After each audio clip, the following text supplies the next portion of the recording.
Muliakan Tuhan Allah, muliakan Tuhan Allah, muliakan pimpinannya dalam kasih sayangnya.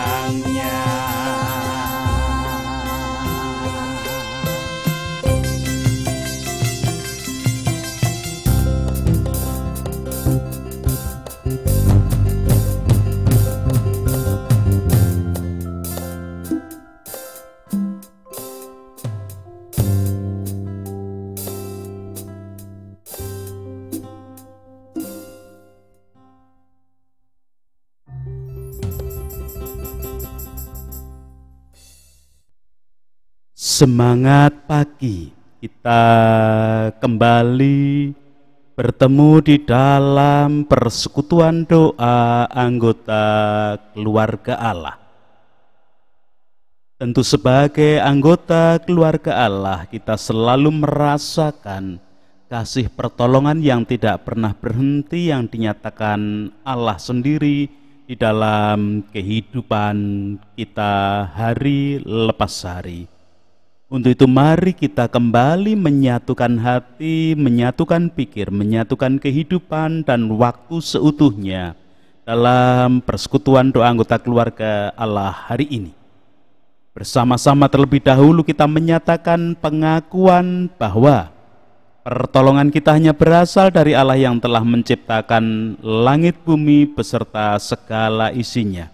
Untuk itu kasih karunia dan damai sejahtera yang dari Allah Bapa kita dan Tuhan Yesus Kristus ada pada saudara sekalian. Amin.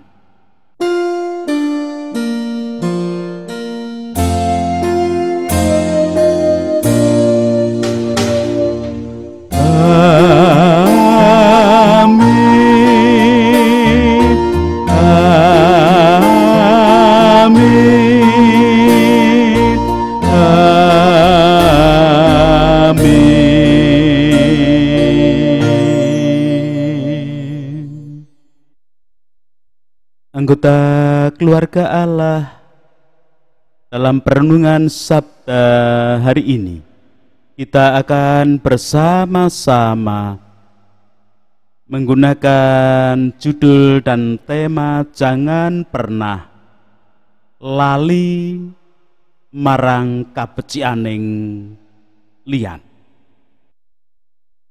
Anggota keluarga Allah, ada ungkapan Jawa, sing sapa lali marang kabecianing liyan iku kaya kewan,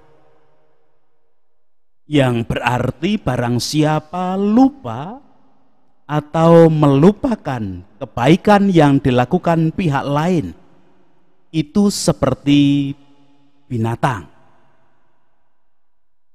Ungkapan Jawa ini memberikan wejangan, nasihat sekaligus peringatan agar setiap orang selalu mengingat-ingat kebaikan pihak lain dan sebaliknya melupakan kebaikan diri sendiri. Lebih jauh, nasihat, wejangan dan peringatan ini juga mengisyaratkan agar setiap kita mengingat-ingat keburukan diri, kesalahan diri, dan melupakan keburukan, kesalahan orang lain. Anggota keluarga Allah, manusia mempunyai reward circuit atau sirkuit penghargaan, di mana apabila ia dihargai karena suatu kebaikan yang pernah dilakukan, maka dia akan lebih baik lagi kepada kita. Namun tidak semua orang memanfaatkan sirkuit ini. Orang Jawa telah terbiasa berusaha menyenangkan orang lain dan tidak sanggup melukai perasaan orang lain.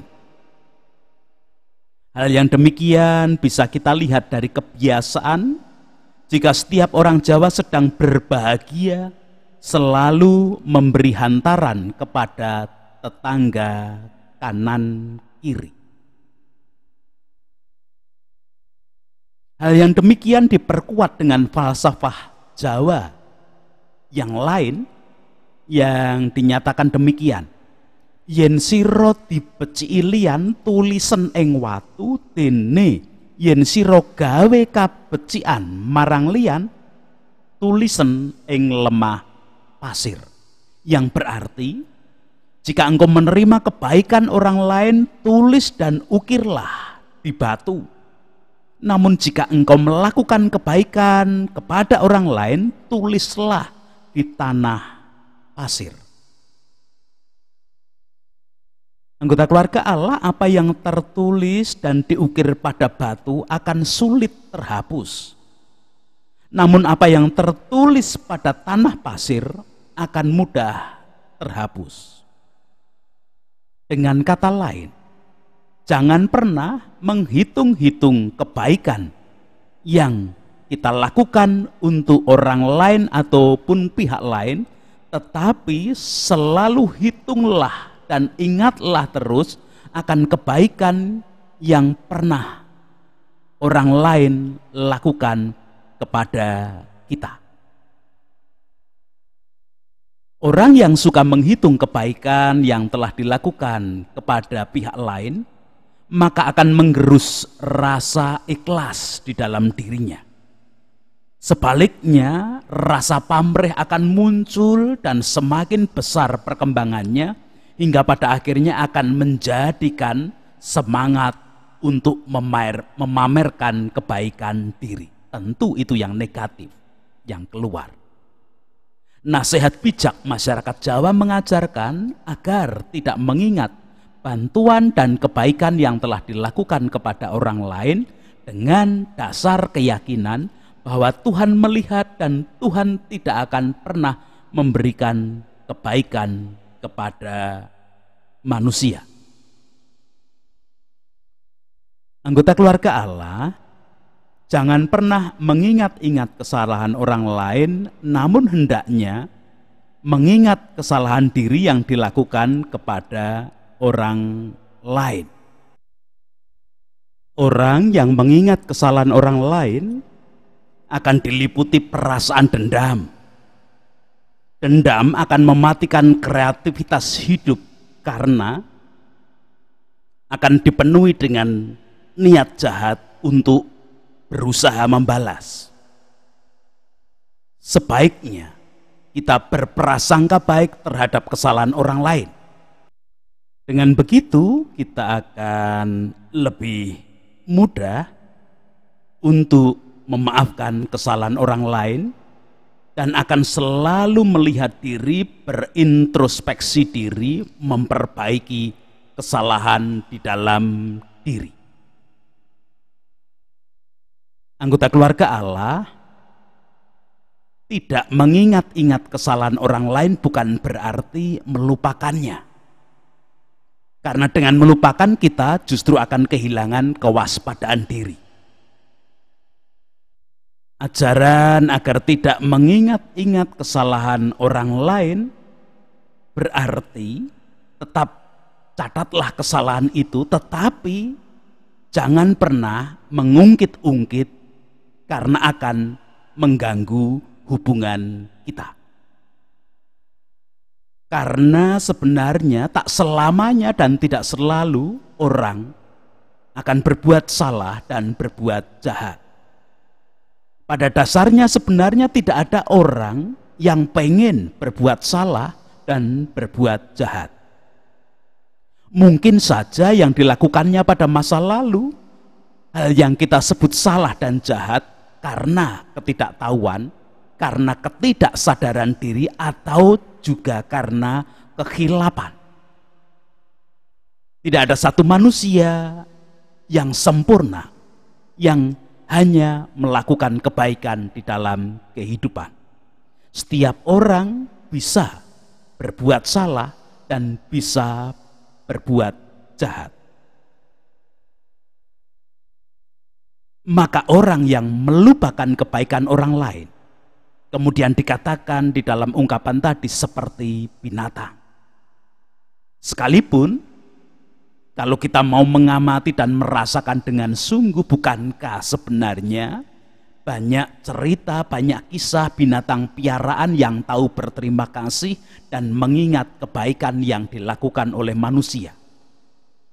Misalnya anjing yang dipelihara dengan baik akan selalu mengingat kebaikan tuannya dengan cara dia menurut pada perintah si tuan. Tentu binatang yang dimaksudkan dalam ungkapan Jawa tadi adalah jenis binatang buas yang memang sulit untuk dijinakkan. Anggota keluarga Allah lebih dari wejangan, nasihat, dan peringatan Jawa seperti di depan tadi. Rasul Paulus pernah memberikan peringatan agar setiap orang percaya jangan sampai menghakimi orang lain. Perilaku menghakimi orang lain berarti merasa diri benar atau bahkan merasa diri paling benar, maka berani menentukan kesalahan orang lain.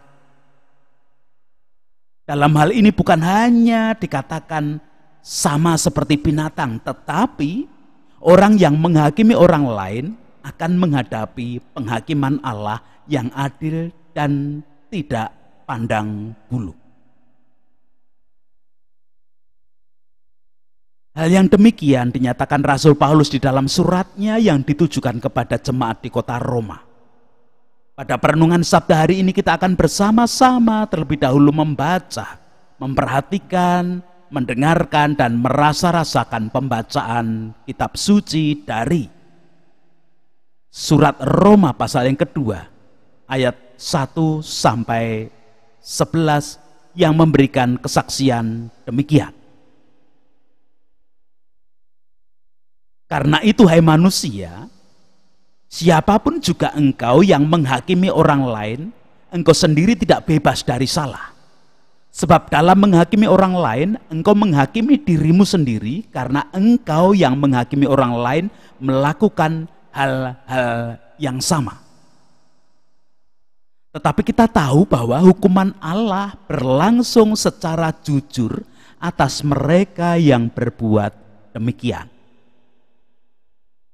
Dan engkau hai manusia, engkau yang menghakimi mereka yang berbuat demikian, sedangkan engkau sendiri melakukannya juga.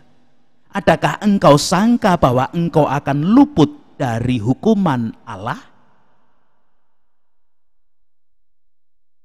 Maukah engkau menganggap sepi kekayaan kemurahannya, kesabarannya, dan kelapangan hatinya? Tidakkah engkau tahu bahwa maksud kemurahan Allah ialah menuntun engkau kepada pertobatan? Tetapi oleh karena kekerasan hatimu yang tidak mau bertobat, engkau menimbun murka atas dirimu sendiri pada hari waktu mana murka dan hukuman Allah yang adil akan dinyatakan. Ia akan membalas kepada setiap orang menurut perbuatannya, yaitu hidup kekal kepada mereka yang tekun berbuat baik, mencari kemuliaan, kehormatan dan ketidakbinasaan.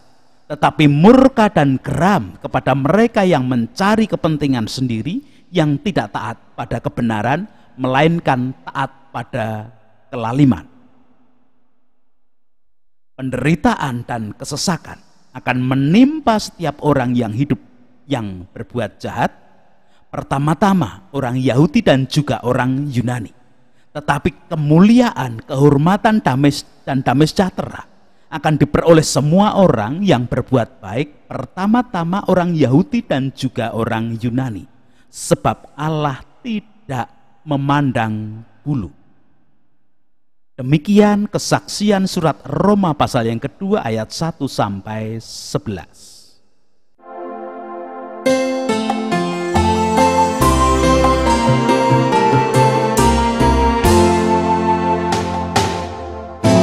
Hosiana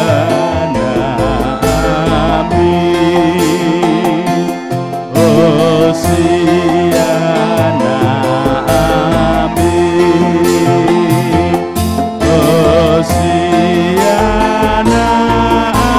amin.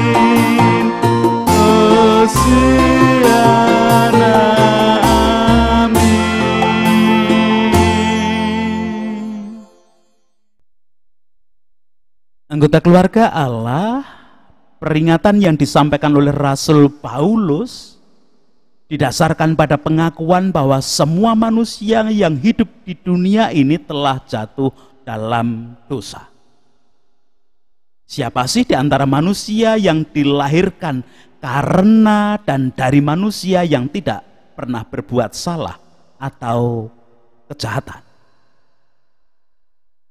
Kekristenan mengajarkan bahwa karena dosa maka setiap manusia berbuat salah dan jahat. Tentu ajaran Kristen ini berbeda dengan ajaran lain yang mengatakan bahwa karena perbuatan salah dan jahat maka manusia berdosa. Jadi menurut ajaran Kristen yang menjadi sumber kejahatan dan kesalahan adalah dosa, bukan sebaliknya. Perbuatan salah dan perbuatan jahat sebagai sumber dosa, bukan. Dosalah yang mengakibatkan perbuatan salah dan jahat. Berdasarkan pemahaman dan keyakinan yang demikian, karena setiap orang telah jatuh dalam dosa, maka tidak ada orang yang tidak salah, tidak ada orang yang tidak berbuat jahat. Rasul Paulus menyatakan dalam ayat 1a, karena itu hai manusia, siapapun juga engkau yang menghakimi orang lain, engkau sendiri tidak bebas dari salah. Tidak ada orang yang terbebas dari salah. Padahal penghakiman yang akan dilakukan Allah itu adalah penghakiman yang jujur dan adil. Maka setiap orang salah, setiap orang berdosa pasti akan mendapatkan hukuman. Pada ayat kedua Rasul Paulus menyatakan, tetapi kita tahu bahwa hukuman Allah berlangsung secara jujur atas mereka yang berbuat demikian. Dengan demikian bukankah sebenarnya kita disadarkan lebih baik mengingat dan mencatat kebaikan pihak lain yang mereka lakukan terhadap kita daripada menentukan, menghitung, mencatat kesalahan pihak lain? Bukankah memang lebih baik melihat, menyadari kesalahan diri sendiri hingga mewujudkan hidup dalam pertobatan daripada mengingat, menghitung kesalahan orang lain? Anggota keluarga Allah, lebih dari pengingatan dan penyadaran yang disampaikan oleh Rasul Paulus perihal setiap orang telah jatuh dalam dosa, maka tidak ada orang yang tidak salah. Yaitu bahwa Allah sebenarnya telah memberikan kesabarannya, kemurahan hatinya, dan kelapangan hatinya. Dalam ayat keempat dinyatakan, maukah engkau menganggap sepi kekayaan kemurahannya, kesabarannya, dan kelapangan hatinya? Tidakkah engkau tahu bahwa maksud kemurahan Allah ialah menuntun engkau kepada pertobatan? Rasul Paulus mengingatkan bahwa kehidupan di dunia ini adalah waktu dan kesempatan untuk melakukan pertobatan. Sekalipun kita tahu ketika manusia pertama kali jatuh dalam dosa kemudian diusir dari Taman Eden. Namun sebenarnya itulah kekayaan kemurahan Allah. Itulah kesabaran Allah, itulah kelapangan hati Allah bagi manusia dengan memberi waktu dan kesempatan untuk bertobat. Bukankah sebenarnya bisa saja ketika manusia jatuh dalam dosa, Allah langsung memberikan hukumannya pada saat itu juga, yang berarti manusia dibinasakan dan habislah manusia. Namun Allah tidak melakukan hal tersebut. Justru saat manusia berada di dalam dunia dengan pengaruh dosa yang begitu kuat, Allah berkarya datang untuk menyelamatkan manusia di dalam diri Tuhan Yesus Kristus. Allah yang maha adil pasti menghukum orang yang berdosa, yang hasilnya berbuat salah dan berbuat jahat. Namun Allah yang juga Maha Kasih kemudian mengorbankan diri sebagai pengganti hukuman di dalam diri Yesus Kristus. Bukankah memang hanya ada satu manusia yang sekalipun lahir lewat manusia, lahirnya di dunia ini lewat manusia, namun kelahirannya bukan karena manusia. Kita ingat bahwa Yesus ada di dalam kandungan Maria bukan karena hubungan biologis seorang laki-laki dengan perempuan, namun karena kuasa Roh Kudus. Sehingga di dalam kekudusannya yang tidak pernah bisa dipengaruhi oleh dosa itulah, Tuhan Yesus sebagai wujud kasih Allah menggantikan hukuman dosa atas manusia, atas kita semua. Namun demikian anggota keluarga Allah, ternyata tetap ada manusia yang mengeraskan hati, tidak mau bertobat dan tidak mau menerima, mengakui tentang karya penyelamatan yang Allah lakukan di dalam Tuhan Yesus Kristus. Dan ini bukan hanya orang yang tidak Kristen saja, namun di antara orang Kristen bisa saja dia mengaku Kristen tetapi dia sebenarnya tidak mau mengakui, tidak mau menerima karya penyelamatan Allah karena lebih memilih hidup menuruti keakuannya sendiri, hidup menuruti keinginan nafsunya sendiri. Ayat kelima Rasul Paulus menyatakan, tetapi oleh kekerasan hatimu yang tidak mau bertobat, engkau menimbun murka atas dirimu sendiri pada hari waktu mana murka hukuman Allah yang adil akan dinyatakan. Anggota keluarga Allah, sebenarnya sungguh berbahagia kita ketika kita menjadi percaya pada karya penyelamatan Allah yang dilakukan di dalam diri Yesus Kristus. Namun jangan hanya berhenti pada kita berbahagia sudah menerima Kristus, sudah menjadi Kristen.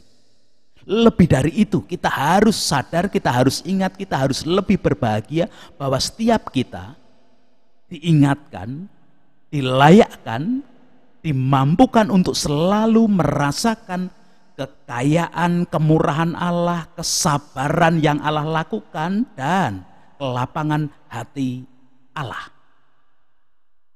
Lebih dari itu lagi, lewat bimbingan dan arahan yang diberikan Roh Kudus, kita dimampukan untuk tidak melihat, menentukan dan mengingat kesalahan diri dan sekaligus kesalahan orang lain. Dalam ajaran Jawa tadi dikatakan tidak usah mengingat-ingat kesalahan orang lain, tetapi dalam pengajaran Rasul Paulus, dalam pengajaran Kristus, dalam pengajaran kekristenan, kita tidak perlu lagi mengingat kesalahan diri dan kesalahan orang lain. Kita diajak bukan hanya melihat, mencatat dan mengingat kebaikan orang lain, tetapi kita diajak untuk melihat, mencatat, mengingat kebaikan yang Allah lakukan bagi semua manusia. Tatkala hal itu kita kuatkan di dalam kehidupan iman, maka kemuliaan, kehormatan, damai, sejahtera yang sudah disediakan Allah bagi kita akan kita gapai di dalam Kristus Yesus. Pada ayat ke-10 Rasul Paulus memberikan penegasan, dilanjutkan ayat 11. Tetapi kemuliaan, kehormatan, dan damai sejahtera akan diperoleh semua orang yang berbuat baik, pertama-tama orang Yahudi dan juga orang Yunani, sebab Allah tidak memandang bulu. Sungguh berbahagia setiap anggota keluarga Allah yang bersedia bukan hanya merenungkan, merasakan sabda hari ini, tetapi melalui bimbingan Roh Kudus melakukannya di dalam kehidupan setiap hari. Amin.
Kita akan bersama-sama menghadap Tuhan di dalam doa syukur dan doa syafaat. Saya hantarkan. Segala puji, hormat, dan syukur kemuliaan hanya bagi nama Allah yang hari ini menyatakan sabda suci kepada kami, menolong kami agar kami menikmati kekayaan kemurahan Allah, menikmati kesabaran Allah, menikmati kelapangan hati Allah. Memang kami diberi kesempatan dan waktu hidup di dalam dunia untuk mewujudkan pertobatan, namun kami tidak berjalan sendirian. Kami tidak menggunakan kekuatan kami, bimbingan, arahan, dan kuasa Allah melalui kuasa Roh Kudus nyata dalam batin dan hidup kami secara utuh, sehingga kami boleh benar-benar layak menikmati kekayaan kemurahan Allah, kesabaran, dan kelapangan hati Allah. Hari ini kami melakukan kehidupan sesuai dengan bimbingan arahan sabda suci-Mu. Tuhan menolong, menopang kehidupan kami.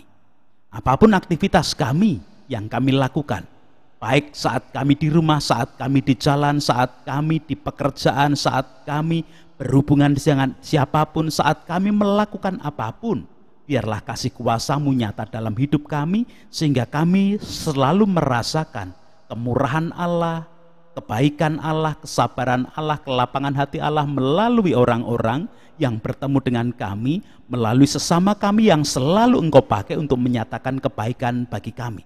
Bahkan tatkala ada cercaan, ada pengingatan, nasihat dari sesama kami, itu sebenarnya bagian dari kebaikan Allah menolong, menuntun kami untuk kebaikan hidup yang sejati. Kami berdoa untuk bangsa dan negara seutuhnya lewat para pemimpin, wakil rakyat, tokoh masyarakat, tokoh agama, dan semua komponen yang ada di dalamnya. Dengan segala kondisi dan keadaan, dengan segala rencana kehidupan yang semakin baik. Bangunan kerukunan, bangunan toleransi tetap kami aturkan. Kehidupan kami di masa prapaskah, kami semakin mengikatkan diri, mendekatkan diri pada kasih kuasa Allah yang tidak pernah berhenti, dan pada saatnya kami menikmati kemenangan bersama-sama dengan kebangkitan Yesus Kristus. Biarlah kasih kuasa-Mu nyata. Itu permohonan terseru doa kami hari ini. Ampuni Tuhan dosa kesalahan kami, ampuni dosa kesalahan para pemimpin, wakil rakyat, tokoh masyarakat, tokoh agama, dan semua komponen bangsa negara ini. Di dalam Kristus kami boleh berdoa. Amin. Mari bersama-sama melanjutkan kehidupan dengan mewujudkan hidup untuk selalu mengingat kebaikan Allah, kemurahan Allah, kesabaran Allah, kelapangan hati Allah, dan kita hidup sesuai dengan kehendak Allah saja, menerima berkat-Nya bersama-sama. Kasih karunia dan damai sejahtera yang dari Allah Bapa kita dan Tuhan Yesus Kristus di dalam persekutuan dengan Roh-Nya yang kudus tercurah, melingkupi, menaungi, dan melayakkan setiap anggota keluarga Allah melanjutkan kehidupan sesuai dengan kehendak-Nya. Amin.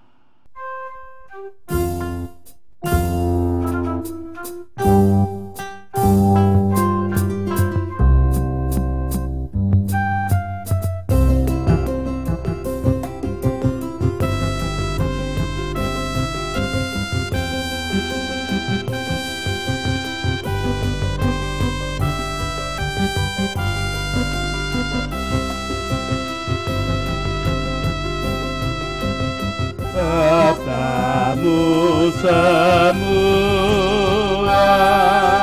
harta tak terduga, sungguh memberkati, yang membuka hati.